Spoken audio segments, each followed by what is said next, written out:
I have a tendency to think about simple issues and occurrences and dissect them using complex algorithms and data. For instance, what separates the multi-million-dollar CEO of a well-established franchise from that of a poor person on the street corner, panhandling for small change just to get a meal to survive throughout the cold winter nights? What separates the famous from the fallen, the preacher from the pauper, the businessman from the beggar, the successful from those who starve?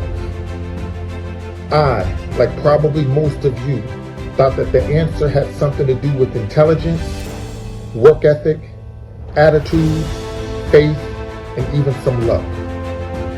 And in many cases, those assumptions are true. But if you lived in this life long enough and are blessed to interact with all types of races, religions, ethnicities, and backgrounds, you'll come to the similar conclusion that I've come to. And you'll realize that there isn't that much of a difference intellectually from an executive of a Fortune 500 company than that of a stay-at-home mother. In most occasions, there's no difference between the work ethic of a six-figure-a-year Silicon Valley computer engineer than that of a minimum wage employee working the graveyard shift 6 nights a week to support his family. Basically, no difference. In many cases, the same faith that Chad Miller uses to propel his prayers to get accepted into an Ivy League university is the exact same faith that Tyrone Reed uses when he sends his application to the same school. Yet Mr. Reed is denied, even though he has the same GPA and scholastic achievements of his suburban school counterpart. Taking this into consideration, there's very little that separates the top from the bottom, the haves from the have-nots, the winners from the losers. But if I were to put my finger on one cause, one thing, one distinct separating factor, it would be opportunity, or better yet, the lack thereof. There were 3 men in a forest. One was a billionaire, while the other 2 were looking to make ends meet. The billionaire gave a challenge to both men. He told them that he was going to give them an hour, and in that time, whichever one dug the deepest hole in the fertile land, he would reward them with riches and gold that they had never seen before. The billionaire handed the first individual a shovel, and then he handed the other man a spoon. The leader walked away and told both contestants that he'd be back with his reward for the winner in 60 minutes. Both men began to dig at a breakneck, furious pace. They dug with the heart of a champion, as if their lives depended on it. Because quite frankly, it did.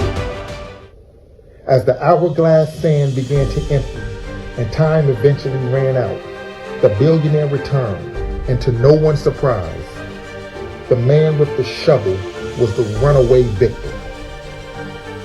He was awarded with the riches, the fame, the fortune, the spoils, the fat of the land, the milk and honey, while the man with the spoon was left in despair, in depression, anger, and mired in the next thing closest to death, which is poverty.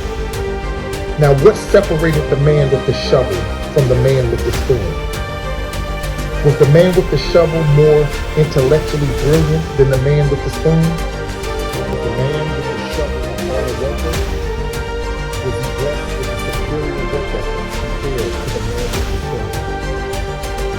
The man with the shovel, was his faith stronger than the man digging with the spoon? Was he more instinctual? Was he brighter, more creative than the person digging with the spoon? I think we all know the answer to these rhetorical questions.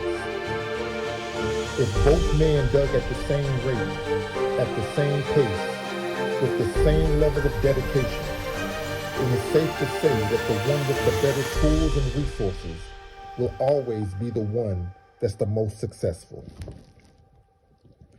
Historically, certain groups of people have had the fortune of having superior tools at their disposal to dig their way out of the tunnels of life, while others have had the misfortune of being handed inferior tools to dig themselves out of the holes that society has placed upon them.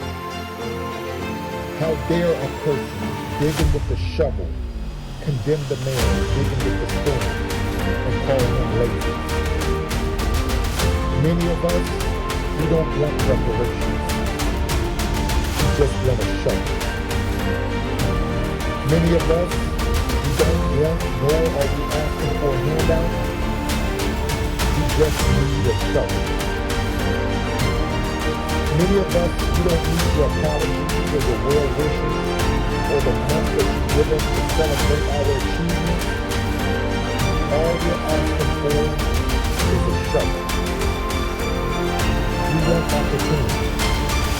The same opportunities that were created by the founding fathers and given to their children, and then to their children, and then passed down to their children. You see, we don't ask for much. We just want the same opportunities that were given to others. If we come this far with just a spoon, just a matter that we